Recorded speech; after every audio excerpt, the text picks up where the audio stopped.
Hi everyone, my name is Kinsey and I am an associate producer with Code Coven and I am here today with Plum. Plum, who is a huge part of Code Coven at this point, was in our summer program and in Elevate. Would you want to kind of talk about the work that you've done in our projects and also in general? Sure. Hi, I'm Plum, as Kinsey has said.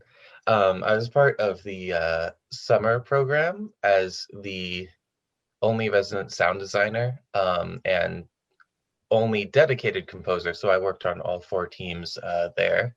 And then I moved on to the Elevate program with Tiny Baby Crown, who is currently developing Dungeon Crawler as their dedicated composer and sound designer. And yeah, I graduated university like a year and a half ago, almost 2 years now. But I'm really just entering the field, and Code Coven is helping facilitate that in these trying times. Yeah, truly. But so it's interesting, like you mentioned, that you've had kind of this ability to work with a lot of different teams throughout Code Coven, and across, two different programs.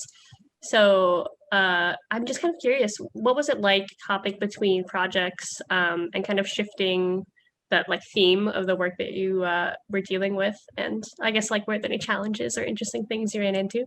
Yeah, it was interesting. It was definitely challenging. I watched a lot of YouTube videos. I sort of realized a lot of sound designers, or from what I see from my little first step into the industry, sort of have their sort of realm of what they're specialized in, of oh, I do chiptune, I do this or that. And then when I become a fan of someone, I'm like, oh, that's great. I sort of realized I would have to switch gears a lot. Like I could make my cool fight whatever music, and then it's like anyway, I eat lunch and then it's off to the like queer tender road trip moment scene the afternoon. So it's like a lot of emotional switching of gears that you have to do. Hmm. That I feel like I've is a learned skill that I've gotten better at. But also I think it's just a lot of reference material. I think it's asking a lot of questions. Like with detours, I got a whole Spotify playlist full of like reference tracks and reference material, and I listened to that probably like a dozen times while I was making stuff. So just getting in the correct headspace for what you're doing is very important, I'd say. Yeah, absolutely. I guess kind of along that lines then, when you were first starting out with these teams and developing, again, all these kind of like music mood boards or things like that, how would you first take an idea with the team, and then bring it out through kind of like completion of a final track? Well, it's composition. Because of sound design, I feel like it's a bit of a shorter Hmm. process. But with composition, it's really comparisons, I find. Um, I mean, with game design conversations, a lot of times it's like, oh, this is like Dark Souls. Can we do something like that? Hmm. And I think with composition, it's similar. Like someone will bring in a piece of music and go, hey, maybe something like this.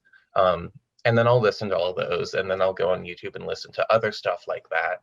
And then I'll like sort of sit down and like chip away at the big like granite block of sound, and then I'll sort of come back with like a sketch or two and be like, is this good? Is that good? And like as for notes, it's like doing sketches or like thumbnails for visual art, I think would be like a good comparison. Hmm. But I definitely don't like sort of sit down with this beautiful piece of music in my mind's eye and go, anyway, Hmm. Sure. here's your beautiful piece of sound.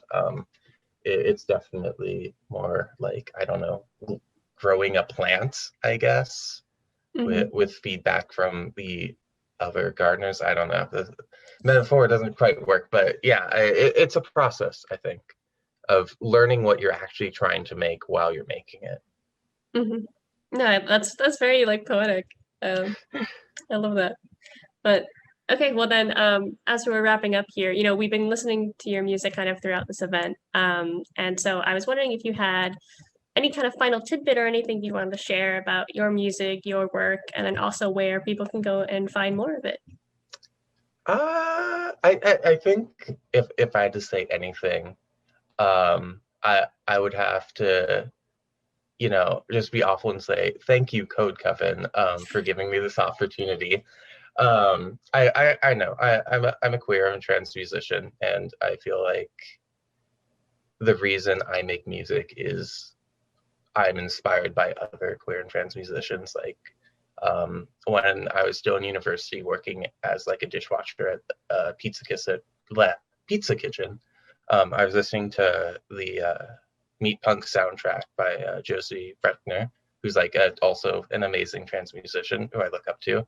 And I was just listening to that on repeat for like months. And it's just sort of stuff like that that sort of inspires my work. And Code Coven sort of existing enables more of those people to like exist in a space around me, which in turn inspires me to create more work. So I don't know. I think what Code Coven is doing is just very important. I'm very thankful for that. And also, if you're gay, make more music. Thank you. My Thank you. message to the world. Phenomenal. Thank you so much, Plum. That's so sweet of you. Where can people go to see, more of you? Well, there's one or two places on the internet you can look at me. For professional stuff, I would recommend my website, which is Plum Audio, but so it's Plum and then aud.io. It looks a lot more clever in text, but it's a little too clever to say out loud. But maybe we can hold up like a little sign here and post. And then I have a Twitter account for less professional inquiries, and it's at Birb, B-I-R-B, Babe, B-A-B-E. And I'll post my like work in progress stuff there, and more casual game development endeavors. That's awesome. Well, everybody go give Plum a follow and a look at all of their incredible art. And Plum, thank you so much for joining us today. Thank you so much for having me.